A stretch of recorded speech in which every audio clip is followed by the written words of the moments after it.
The oldest city known to us is the ancient city of Jericho, located in the West Bank. The West Bank is on the Israeli side of the Jordan River. Across the river is the nation of Jordan. Jericho is often regarded as one of the oldest continuously inhabited settlements in human history. Dating back to approximately 9600 to 9000 BC, Jericho provides a fascinating glimpse into the dawn of civilization. Its archaeological significance lies in its role as a pioneering site for early urbanization, agriculture, and communal living. Let's explore the rich history and cultural advancements of this remarkable city. Geographic and environmental context. Jericho, in modern-day Israel, is situated in the Jordan Valley, near the Dead Sea, in an oasis-like environment. The city's location was highly strategic, benefiting from natural springs such as the Spring of Elisha, which provided a reliable water source. This abundance of water made Jericho an attractive site for early human settlement, particularly in a region where arid conditions often posed challenges to survival. The fertile land surrounding the city allowed for the cultivation of crops, marking a significant shift from nomadic lifestyles to settled agricultural communities. The early settlement and urbanization of Jericho. Archaeological evidence suggests that Jericho was first settled during the pre-pottery Neolithic period, around 9600 BCE. This era marked a transition from hunter-gatherer societies to more organized, sedentary communities. The inhabitants of Jericho were among the first to construct permanent dwellings, which were primarily circular mud brick houses. These structures represent some of the earliest examples of architectural innovation. One of the most remarkable features of ancient Jericho is its fortifications. By around 800 BC, the city was surrounded by a massive stone wall, accompanied by a stone tower that stood approximately 26 feet, 8 meters, tall. These fortifications are considered some of the earliest known examples of defensive architecture, indicating a level of social organization and communal effort. The wall and tower not only provided protection from potential invaders, but also symbolized the city's growing complexity and the need for collective security. The agricultural advancements of Jericho. Jericho is often celebrated as one of the first sites to demonstrate evidence of early agriculture. Archaeologists have uncovered grains of cultivated wheat and barley, suggesting that the inhabitants had transitioned from foraging to farming. This development was revolutionary, as it allowed for a more stable food supply and supported population growth. The introduction of irrigation techniques is also believed to have occurred in Jericho. To maximize agricultural output, the inhabitants likely devised methods to channel water from nearby springs to their fields. This innovation underscores the ingenuity of Jericho's early settlers and their ability to adapt to their environment. Social and cultural developments. The population of Jericho during this period is estimated to have been between 2,000 and 3,000 people, making it one of the largest settlements of its time. The city's social structure likely revolved around communal living and shared responsibilities, as evidenced by the construction of large-scale projects like the wall and tower. Religious and spiritual practices also played a significant role in the lives of Jericho's inhabitants. Archaeological findings, such as plastered human skulls, suggest that ancestor worship or proto-religious rituals were part of their culture. These practices reflect an early understanding of community identity and the importance of preserving connections to the past. The legacy and historical significance of Jericho and its contributions to human history are profound.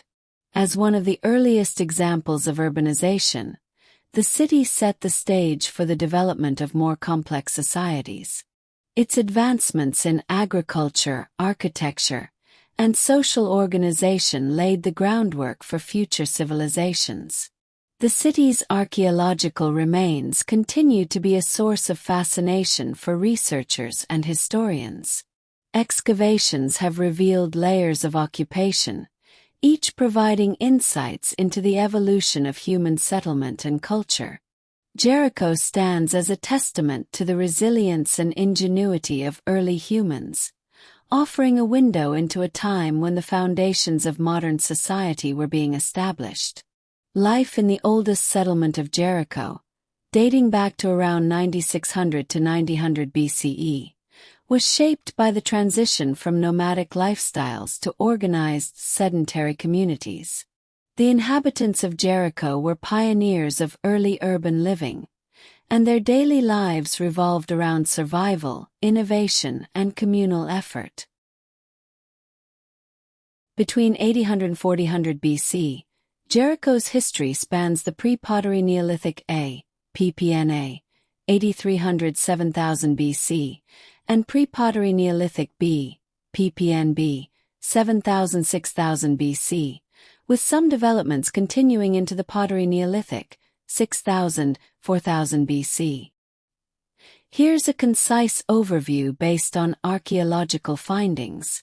PPNA, 8300 to 700 BC. Jericho was a pioneer of early settlement, with a population of several hundred to a few thousand. The famous stone wall, 3.6 meters high, 1.8 meters thick, and a 26-foot tower were built, possibly for defense against floods or enemies, though some argue they were symbolic or ceremonial. Houses were round, made of mud brick with domed roofs. Or ceremonial. Houses were round, made of mud brick with domed roofs, and often had plastered floors. Agriculture emerged, with residents cultivating wild cereals like emmer wheat and barley, alongside hunting and gathering. Communal structures and plastered skulls, suggesting ancestor veneration, indicate social complexity. PPNB, 700 to 600 BC. The settlement grew more sophisticated. Houses became rectangular with multiple rooms, reflecting a more permanent lifestyle. Domestication of animals like goats and sheep became widespread, and farming intensified, with irrigation likely used near the Jordan River. Tools improved, with finer flint and obsidian. Blades and trade networks expanded. Obsidian from Anatolia shows long-distance connections. Ritual practices continued, with more evidence of plastered skulls and figurines, suggesting spiritual beliefs tied to fertility or the dead.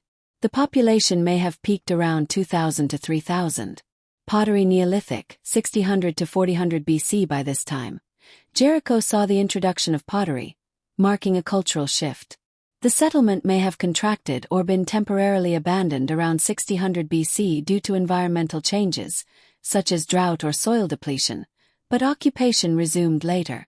Pottery allowed for better storage and cooking, supporting a more sedentary lifestyle. Houses remained mud brick, and agriculture continued as the economic backbone, though with more diverse crops like lentils and chickpeas. Social stratification likely increased, as seen in varied burial goods. Challenges and decline. Toward 4000 BC, Jericho faced challenges, possibly due to climate shifts or overexploitation of resources. Some evidence suggests periods of abandonment, though the site was never fully deserted. Its strategic location near a spring and the Jordan River ensured its resilience. Jericho during this era transitioned from a groundbreaking early village to a more complex, pottery-using society, setting the stage for later Bronze Age developments. If you'd like deeper insights or real-time data, I can search further. How can grok help? Houses remained mud brick, and agriculture continued as the economic backbone, though with more diverse crops like lentils and chickpeas. Social stratification likely increased, as seen in varied burial goods. Challenges and decline. Toward 4000 BC, Jericho faced challenges, possibly due to climate shifts or overexploitation of resources. Some evidence suggests periods of abandonment, though the site was never fully deserted. Its strategic location near a spring and the Jordan River ensured its resilience. Jericho during this era from a groundbreaking early village to a more complex, pottery-using society, setting the stage for later Bronze Age developments. And that is all for the oldest city in history. We will explore the next one in history next week. Until then, have a great week. Remember, choose to make every day a good one, focus on your blessings, and forget about negative things. What you focus on will materialize, so stay happy.